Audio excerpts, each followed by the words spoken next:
मैं लोकेश मीणा, मीणा सूचना प्रौद्योगिकी कंप्यूटर संस्थान से निदेशक। मैं आपको माइक्रोसॉफ्ट ऑफिस का जो वर्ड भाग है जो हमने पढ़ा आज के लेसन में, उसमें हमने जो देखा वह प्रैक्टिकल रूप से किस प्रकार से हम काम लेंगे उसको देखिए। जो आपके सामने जो फाइल है उसमें हम जो ऊपर देख रहे हैं जिसमें डॉक्यूमेंट्स एक के नाम से जो है वो आपका टाइटल बार है, जिसे हम 250 अक्षर में लिख सकते हैं। सबसे पहले हम बात करते हैं जैसे माइक्रोसॉफ्ट वर्ड के बारे में। यह हमें टाइपिंग, एडिटिंग, फॉर्मेटिंग के साथ साथ प्रिंट देने का भी कार्य करता है। यह एक एप्लीकेशन सॉफ्टवेयर है जिस पर हमारे द्वारा कार्य किया जाता है, यानी यूजर के द्वारा कार्य किया जाता है। यह माइक्रोसॉफ्ट कंपनी द्वारा विकसित किया गया सॉफ्टवेयर है। यह मूल रूप से लेटर टाइपिंग, रिपोर्ट एवं अन्य प्रकार के जो दस्तावेज हैं उनको तैयार करने के लिए किया जाता है।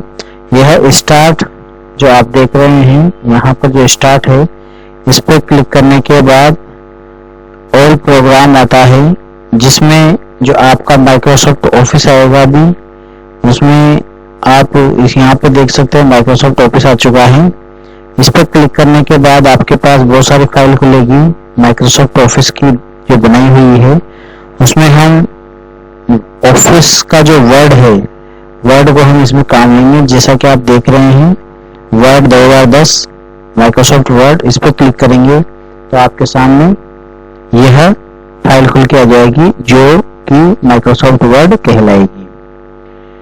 इसमें जो आप देख रहे हैं इस साइड पे यह स्क्रॉल बार कहलाता है, और जो सामने दिखाई दे रहा है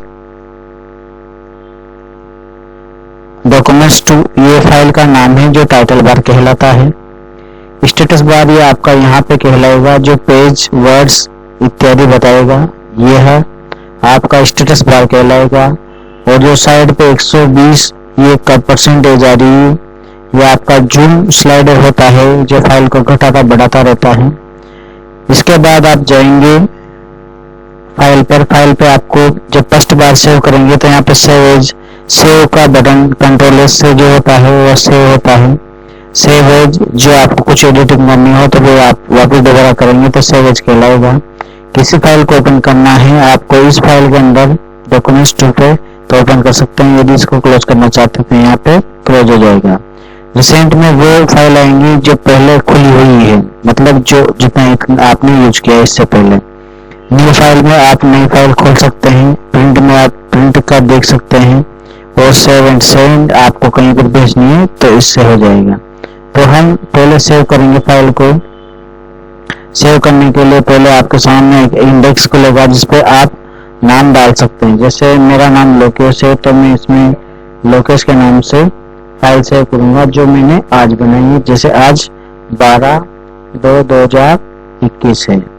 मैं इसको कहाँ सेव करना चाहता हूँ, जैसे बहुत सारे ऑप्शन खुल के आएंगे तो मैं डेस्कटॉप, यानी कि जिसमें माई कंप्यूटर अन्य फोल्डर जो आपके स्क्रीन में होते हैं डेस्कटॉप जो खुलते पहले आपका जो सामने दिखाई दे रहा है पूरा का पूरा डेस्कटॉप है, तो मैं इसको लोकेश के नाम से सेव कर दूंगा। मैं इसे देखना चाहता हूँ क्या ये सेव हो गई, तो मैं इसे मिनिमाइज करूंगा पहले, या इससे पहले हटा देता हूँ। ये जो आप लास्ट में देखो ये यहाँ पे आ गई, लोकेश वाली जो फाइल है यहाँ पे आ गई जिसको आप देख रहे हैं। तो इस प्रकार से इसे हो जाएगी। फिर आप जैसे इसमें काम करना चाहते हैं तो पहले आप क्या करेंगे, इसमें टाइप करेंगे। पहले इसको हम बड़ा कर लेते हैं ताकि सही दिखाई देने। ये जो आपका दिखाई दे रहा है व्यू में, ये व्यू में क्या करेगा, रोलर बोलते हैं इसको, जो साइड पे हम इंचों में इसको कम ज्यादा करते हैं, इसको रोलर बोलते हैं। ये ग्रिड लाइन होती है, जो ग्रिड लाइन है जिसमें आप प्लस प्लस देख रहे हैं वर्ग आकार जो देख रहे हैं, इसमें हम ग्रिड लाइन बोलते हैं इसको। 100% यहाँ से हो जाएगा आपका, जो आप इसमें से कर सकते हैं कम ज्यादा। इसके बाद फुल स्क्रीन आएगी, फुल स्क्रीन में आप यहाँ से रिकॉर्ड कर सकते हो, जिसमें पूरा पेज आपको दिखाई देगा। ठीक है, तो आप देख रहे हैं। इसके बाद हम देखते हैं, इसको यहाँ से कलर कर दो, फिर ग्रेड लाइन। इसके बाद हम देखते हैं होम पेज। होम पेज पे मान लो आपको ये फॉन्ट वाला जो है, इसमें पैराग्राफ है जिसको हम बोलते हैं फॉन्ट फोल्डर। ठीक है, अब इसमें जो फर्स्ट वाला है कैलबरी है, जिसमें आप भाषा चेंज करते हैं। जैसे मैं यहाँ नाम लिखता हूँ बूंदी, ठीक है, हम उसको बूंदी लिखते हैं। बूंदी लिखने के बाद इसमें हम यहाँ से साइज बढ़ाना चाहते हैं, मैं 50 कर दूं। 50 करने के बाद मैं इसको यहाँ से सेट करता हूँ। ये इसको हम इस प्रकार से आकार में चेंज कर सकते हैं, ये वाला, जैसे अलग अलग साइज में हम चेंज कर सकते हैं। ठीक है, हिंदी में करना है तो फिर हमें हिंदी में देवनागरी लिपि में करना पड़ेगा। इसके बाद जैसे मैं यहाँ करता हूँ हिंदी में, तो इस प्रकार से मैं, इसके बाद हम इसको जैसे मैंने हिंदी में टाइप कर दिया, यहाँ से करेंगे। साइज कम ज्यादा कहाँ से होगी, तो ये फॉन्ट वाला जो साइज वाला है इस पे हम सेट कर देते हैं। ये इसको यदि बोल्ड करना है गहरा कर देंगे, इसको टेढ़ा करना है इटलिक बोलते, इसको इटलिक, ये देखो इटलिक आ जाएगा, इटलिक यहाँ पे बोल्ड हो जाएगा। और यहाँ पे अंडरलाइन करना है तो अंडरलाइन हो जाएगा, अंडरलाइन हो जाएगा यहाँ पे। और यदि हमें इसको स्टिक करना है तो इस पर ये क्रॉस हो जाएगा। और जैसा कि आपने पढ़ा कि जैसे H2SO4 लिखते हैं इंग्लिश में, जैसे मान लो आप लिखते हो H2SO4, तो H2SO4 इस प्रकार से लिखते हो। तो आप जैसे आपको पता नहीं होगा तो ये 2 की लग जाएगा, तो 2 देखो घात लग रही नीचे वाली, तो इसको बोलते हैं सबस्क्रिप्ट। कंट्रोल प्लस बराबर इसका शॉर्टकट की होता है, तो नीचे लगाने के लिए यहाँ आ जाएगा 2, और F4 जो 4 है 4 नीचे चला जाएगा, तो H2SO4 आपका इस सूत्र बन जाता है। लेकिन कई बार क्या होता है कि जैसे आपको ये हटाना, जैसे ये हटाना है आपको, तो वापस इस पर क्लिक कर दो, बड़ा हो जाएगा। लेकिन कभी आपको घात लगानी होती है, जैसे क्यूब वगैरह इत्यादि लगानी पड़ती है, तो आप क्या करोगे, जैसे 3 की घात 2 लगानी है, तो आप क्या करोगे, पहले यहाँ पे जो x स्क्वायर लग रहा है यहाँ पे सब सुपर स्क्रिप्ट बोल दो इसको, एक करने के बाद एक घात यहाँ पे लग जाए। लेकिन कई आप यदि जानकार होगे तभी कर पाओगे ये। इसके बाद हम बात करते हैं, जैसे मान लो हमने जो भी शब्द लिखे हैं, पहले वाले लेते हैं, तो फिर जैसे मान लो आप लेते हो ये, फिर आपने जैसे मान लो यहाँ पे पीछे की साइड पे हाईलाइट करना चाहते हो, तो इस प्रकार से हाईलाइट हो जाएगा इसके पीछे का बैकग्राउंड। यदि आपको इसके जो बूंदी कलर है ब्लैक कलर में, उसको चेंज करना चाहते हो, रेड कलर में लेना चाहते हो तो रेड हो जाएगा, दूसरे चेंज करना चाहते हो तो यहाँ से हो जाएगा। तो ये दिखाई दे रहा है आपको, ये फ्रंट का कलर होता है, अक्षर का कलर होता है, ये बैकग्राउंड में हाईलाइट होता है ये। ठीक है, और इसके बाद ये आपका काम नहीं होगा। इसके बाद हम चलते हैं, जैसे बहुत सारी बार क्या होता है कि ये होता है बुलेट लाइब्रेरी, इसमें अलग अलग ऑप्शन दिखाई देंगे। जैसे आप कोई सूत्र लगा रहे हो, कोई लिखते हैं ना भाई, इसमें से प्रमुख निम्न बिंदु हैं, तो निम्न बिंदु यहाँ पे लिखे जाते हैं। जैसे ये बिंदु, ये दो बूंदी, कोटा, राजस्थान के जिले, अजमेर, ऐसे इस प्रकार से आपके अलग अलग आएंगे, अजमेर, इस प्रकार से आपके पॉइंट टू पॉइंट चलते रहते हैं, तो यहाँ काम आता है। और इसको जैसे चेंज करना है मुझे, इस प्रकार लिखना है, यहाँ पे चेंज कर देंगे। और भी जैसे मान लो कंट्रोल ए करने से मैंने पूरा सेलेक्ट कर लिया, और भी चेंज करना है, मुझे फर्स्ट में लिखना है तो इधर आ जाएंगे। इधर बहुत सारे पैराग्राफ हैं, जैसे ये वाला 1 से 3 तक गिनते लिखने से हो जाएंगे, है ना। और जैसे मान लो एडजस्ट करना है तो इस प्रकार से हो जाएंगे, इस प्रकार से हो जाएंगे। इसके बाद मुझे फर्स्ट करना है तो फर्स्ट में आएगा, बीच में लेना बीच में जाएगा, और लास्ट में लेना उर्दू के जैसे, तो एडजस्टमेंट होना तो यहाँ से जाएगा। एडजस्टमेंट का मतलब जैसे मान लो कुछ भी टाइप करोगे तो सीरियल नंबर से चलेगा, सही तरीके से, कम ज़्यादा नहीं होगा ये, तो इस प्रकार से चलेगा। जैसे आप कुछ भी टाइप करोगे तो इस प्रकार से बराबर में चलेगा। ऊपर आधी जो होगी आधी लाइन से नहीं लेगा, ये आगे पीछे नहीं लेगा तो एडजस्टमेंट हो जाएगा, इसको बोलते हैं एडजस्टमेंट। यहाँ पर जैसे मैं जाऊंगा तो यहाँ पे लिखा आएगा जस्टिफाई, जस्टिफाई है ना, और यहाँ पे लिखा रहा है बोल्ड, इटैलिक, अंडरलाइन, और यहाँ पे क्या आएगा स्टिकलिप। इसके बाद हम बात करते हैं जो यहाँ पे है, हम इसको चेंज कर देंगे लेकिन इसमें कोई मतलब नहीं है। आप यदि कोई साइन बनाना चाहते हैं तो यहाँ से बनी जाएगी, और ये आगे पीछे करने का काम आता है। ठीक है, तो आज तक जो अभी तक जो सीखा हमने यही सीखा। इसके बाद मान लो यहाँ से मुझे कॉपी करना है तो कंट्रोल सी करके, और जैसे मैं नीचे को टाइप करूंगा या पेस्ट करूंगा तो यहाँ पेस्ट हो जाएगा। कितनी बार पेस्ट कर सकते हो, ये कंट्रोल प्लस सी का, कंट्रोल प्लस एक्स का मतलब होगा कि यहाँ से गायब हो जाए। जैसे कंट्रोल एक्स किया ना, नहीं तो सब गायब हो गया। और जैसे मान लो पीछे लेना चाहता हूँ, मुझे वही चाहिए तो कंट्रोल वाई जेड दबा दूंगा तो पीछे हो जाएगा। कंट्रोल वाई दबाऊंगा तो आप वहीं आगे चला जाएगा, मतलब लास्ट ये सीमा, ये पीछे पीछे आता जाएगा फिर कंट्रोल जेड से। तो कंट्रोल जेड पीछे लेने के लिए, कंट्रोल वाई आगे लेने के लिए। और जैसे मैं कंट्रोल पी करूंगा तो प्रिंट का ऑप्शन आ जाएगा। जैसा ये देखो आप सामने, तो प्रिंट देना हो तो प्रिंट का ऑप्शन आ गया। मैं यहाँ से डायरेक्ट प्रिंट दूंगा तो इधर प्रिंट में निकल जाएगी।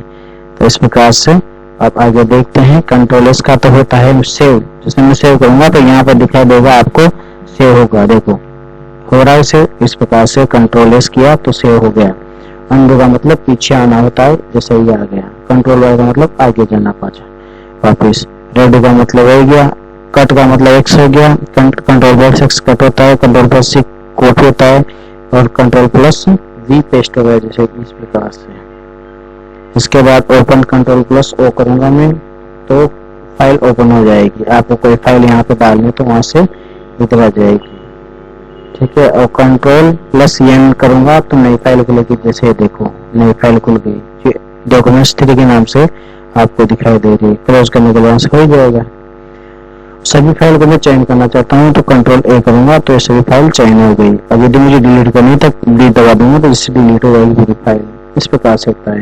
तो आप सेव एज में तो क्या करेंगे, फर्स्ट बार सेव करेंगे तो सेव का काम आएगा, और जब सेव एज करेंगे तो किसी फाइल को नया नाम देना या 2 बार नाम सेव करना तो सेव एज कहलाएगा। किसी फाइल का नाम अधिकतम 250 अक्षर तक हो सकता है, और जो अल्फाबेटिक वगैरह या स्पेल में हो सकता है, लेकिन स्पेशल कैरेक्टर है जिसमें ये सेव नहीं लेगा। स्पेशल कैरेक्टर कौन से होते हैं, जैसे @ होता है, हेस होता है, डॉलर होता है, प्रतिशत होता है, एंड का होता है, खुला ब्रैकेट, बंद ब्रैकेट, स्टार होता है, स्टार होता है। इस प्रकार से जितने भी स्पेशल कैरेक्टर है सब इसी में आएंगे, जिसके माध्यम से आप पासवर्ड लगाते हैं। जैसे मान लो कोई पासवर्ड लगाते हो आप, हमने इंटरनेट पर पढ़ा था, जैसे लोकेश @323001 से मुझे कोड लगाते ताकि किसी दूसरे ने बोले तो ये स्पेशल कैरेक्टर है बीच में, तो उसकी जगह मैं हैश कर दूं तो मेरा पासवर्ड को ट्रैक नहीं कर पाएगा। तो इस प्रकार से यूज किया जाता है।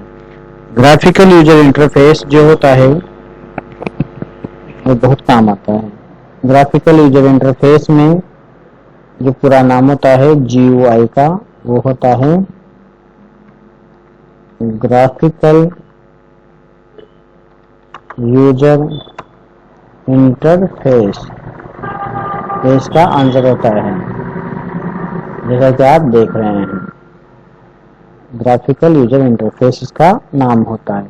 शॉर्टकट कौन से होंगे, ये शॉर्टकट ये होते हैं, जैसे मान लो मैं बताओ, ये आप देख रहे हो कोने पे जो तीर लगा हुआ है, ये सब शॉर्टकट कीज होते हैं जो आपको सामने दिखाई दे रहे हैं। ये सारे के सारे ये सब आइकन कहलाते हैं। जो मैं माउस से हिला रहा हूँ, ये जो एरो है इसे तीर को एरो बोलते हैं। माई कंप्यूटर आपने देखा, यहाँ पे बहुत सारे ऑप्शन होंगे। ये रिसाइकल बिन है, जैसे मान लो मैं इनको डिलीट करता हूँ, ये 2 फाइल हैं, इसको डिलीट करता हूँ तो यहाँ से डिलीट हो जाएगी। और इसे अभी क्रॉस मार्क की फाइल खुली हुई है इसलिए क्रॉस मांग रहा है, तो ये आपकी फाइल सेव हो जाएगी। जैसे मान लो मैं यहाँ से इसको यहाँ से कंट्रोल एस करूँगा तो ये कंट्रोल एस सेव हो गई। अब मैं इसको हटाना चाहता हूँ और वापस वहीं से खोलना चाहता हूँ तो मेरी फाइल सेव की मैंने तो वापस वहीं से खुलेगी। जैसे ये मैं खोलना चाहता हूँ तो वापस वहीं से खुल जाएगी जहाँ से मैंने बंद की थी। देखा आपने, ये मिनिमाइज करने का काम आएगा। जैसे मान लो मैं यहाँ से मिनिमाइज करके दूसरा काम करना चाहता हूँ तो नीचे आ गया, और मैं यहाँ से वापस ओपन करना चाहता हूँ, ये ऊपर आ जाएगा, और मुझे बड़ा करना है तो इस बड़ा हो जाएगा, जिसको मैक्सिमम बोलते हैं, रिस्टोर बोलते हैं, मैक्सिमम मिनिमम दोनों बोलते हैं। और यहाँ से क्रॉस करने पर ये फाइल क्लोज हो जाएगी। ठीक है, अगर आपको कोई सर्च करना है तो यहाँ सर्च कर सकते हो। जैसे वर्ड फाइल देखना है तो वर्ड फाइल यहाँ पे खुल जाएगी। इस प्रकार से आप यूज कर सकते हो। ठीक है, अब रिसाइकल बिन मैंने बताया था। रिसाइकल बिन ये होता है जिसमें जो अभी हमने जो फाइल डिलीट की यहाँ पे आ जाएगी। मैं इसे वापस रिस्टोर करना चाहता हूँ तो जहाँ से मैंने रिस्टोर की तो यहाँ से वापस आ जाएगी, यहाँ पे आ गई। इसको वापस करना है तो ये वापस आ जाएगी। बस इतना सा काम होता है। तो इस प्रकार से आपने देखा, समझा, और ये होता है, इसके बारे में बाद में पढ़ेंगे, पहले इसको देख लीजिएगा आप। ये वर्ड फाइल होती है। Thank you very much. Lokesh Meena, Meena सूचना प्रौद्योगिकी कंप्यूटर संस्थान, गेट नंबर 5, नैना रोड, बूंदी। धन्यवाद।